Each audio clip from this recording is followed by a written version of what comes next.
எல்லா புகழும் இறைவனுக்கே. Welcome to my channel Thopputhurai Thozhi. இப்போ நம்ம பார்க்க போகிற ரெசிபி பீர்க்கங்காயை வச்சு ஒரு சூப்பரான டேஸ்டியான கூட்டு தாங்க செய்ய போகிறேன். வாங்க எப்படி செய்யலாங்கிறத பார்க்கலாம். ஃபஸ்ட்டு அதுக்காக நான் 2 பீர்க்கங்காய் எடுத்து வச்சுருக்கேங்க. இதை தோல் சீவிட்டு இந்த மாதிரி சின்ன சின்ன பீஸாக கட் பண்ணிக்கங்க. உங்களுக்கு எந்த சைஸில் எப்படி வேணுமோ அது மாதிரி கட் பண்ணிக்கங்க. இதில் தண்ணியை சேர்த்துட்டு 2-3 தடவை நல்லா அலசிட்டு எடுத்து வச்சுக்கோங்க. இதில் சுத்தமாக தண்ணி இருக்கக்கூடாது, நல்லா வடிகட்டி எடுத்து வச்சுக்கோங்க. இப்போ நான் மண் பாத்திரத்தில் தான் செய்ய போகிறேன். இந்த சட்டியில் ஒரு தக்காளியை சின்ன சின்ன பீஸாக இந்த மாதிரி கட் பண்ணி சேர்த்துக்கோங்க. சின்ன வெங்காயம் கட் பண்ணி வச்சுருக்கேன், அதில் கொஞ்சமாக இதில் சேர்த்து விட்டுக்கோங்க.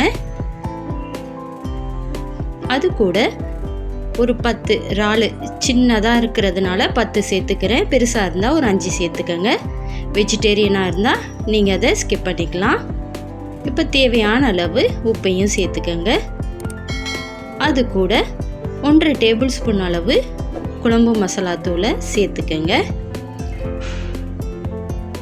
இதை நல்லா நீங்கள் பிசைஞ்சு விட்டுக்கணும். இறாலை சின்ன சின்ன பீஸாக வர்றது மாதிரி நல்லா பிசைஞ்சு விட்டுக்கோங்க. அப்போ தான் டேஸ்ட்டு நல்லாயிருக்கும், முழுசாக இருக்கக்கூடாது. இப்போ அதில் நம்ம க்ளீன் பண்ணி வச்சுருந்த பீர்க்கங்காவை சேர்த்துக்கலாம். நீங்கள் இதில் தண்ணி அதிகமாக சேர்க்கக்கூடாது, பீர்க்கங்காயிலேயே தண்ணி இருக்கும், அதனால் கம்மியாக தான் சேர்த்துக்கணும். நான் ஒரு டம்ளர் எடுத்திருக்கேன், அதில் பாருங்கள் ஒரு 2 டேபிள் ஸ்பூன் அளவு தான் சேர்த்துக்கிறேன். அது கூட 1 டேபிள் ஸ்பூன் அளவு கடலைப்பருப்பு சேர்த்துக்கோங்க. கடலைப்பருப்புக்கு பதிலாக நீங்கள் பச்சை பட்டாணி கூட சேர்த்துக்கலாம், அதுவும் நல்லாயிருக்கும். இதை நல்லா இந்த மாதிரி கலந்து விட்டுக்கோங்க. மசாலாவெலாம் அடியில் இருக்கிறதுனால எல்லா பக்கமும் படுறது மாதிரி சேர்த்து விட்டுக்கோங்க. இப்போ ஸ்டவ் ஆன் பண்ணி நம்ம அதை வேக விட்டுக்கலாம். இப்போ மூடி வச்சு வேக விட்டுருங்க.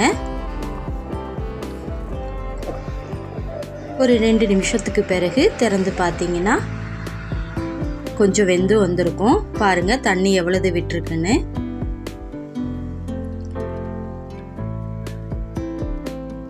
இப்போ மறுபடியும் மூடி வச்சு வேக விடலாம். இப்போ மறுபடியும் திறந்து பார்த்தா நல்லா வெந்து வந்திருக்கும். இந்த டைமில் ஒரு 1/2 கப் அளவு தேங்காவை நல்லா பேஸ்ட்டாக அரைச்சிட்டு இந்த மாதிரி சேர்த்து விட்டுக்கோங்க. இதை நல்லா கலந்து விடுங்க. இது நல்லா கொஞ்சம் வத்தி வரணும். இப்போ மூடி வச்சு மறுபடியும் வேக விடலாம். இது ஒரு 5 நிமிஷம் கழிச்ச பிறகு திறந்து பார்த்தீங்கன்னா உங்களுக்கு தண்ணியும் வற்றி வந்திருக்கும். கூட்டும் ரெடி ஆயிடுச்சு. இதை நல்லா கலந்து விடுங்க. இப்போ அதை அப்படியே இறக்கி வச்சுட்டு நம்ம தாளிப்புக்கு ரெடி பண்ணிக்கலாம். இப்போ ஒரு சின்ன கடாய் எடுத்துக்கோங்க, அதில் கொஞ்சமாக ஆயில் சேர்த்துக்கோங்க. இதில் சின்ன வெங்காயத்தை சின்ன சின்ன பீஸாக கட் பண்ணி சேர்த்து விட்டுக்கோங்க.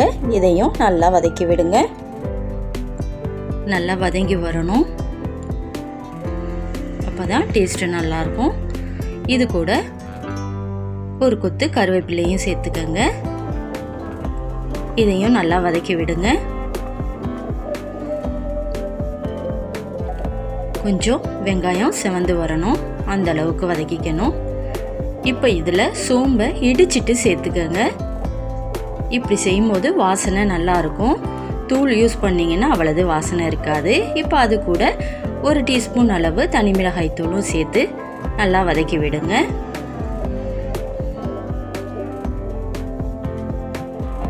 வதக்கியாச்சு. நம்ம இதை அப்படியே பீர்க்கங்காய் கூட்டில் சேர்த்துக்கலாம். இப்போ மறுபடியும் அடுப்பில் வச்சுட்டு நம்ம வதங்கினத்தை அதில் சேர்த்து விட்டுடலாம். இப்படி சேர்த்து செய்யும் போது வாசனை நல்லாயிருக்கும். இந்த கூட்டும் ரொம்ப டேஸ்ட்டாக இருக்குங்க. நீங்களும் இதே மாதிரி வீட்டில் ட்ரை பண்ணி பாருங்கள். உங்களுக்கும் பிடிச்சிருக்கும். பிடிச்சிருந்தா லைக் பண்ணுங்கள், ஃபேமிலி ஃப்ரெண்ட்ஸுக்கு ஷேர் பண்ணுங்கள், மறக்காமல் சப்ஸ்கிரைப் பண்ணுங்கள். உணவில் கவனம் செலுத்துங்கள்.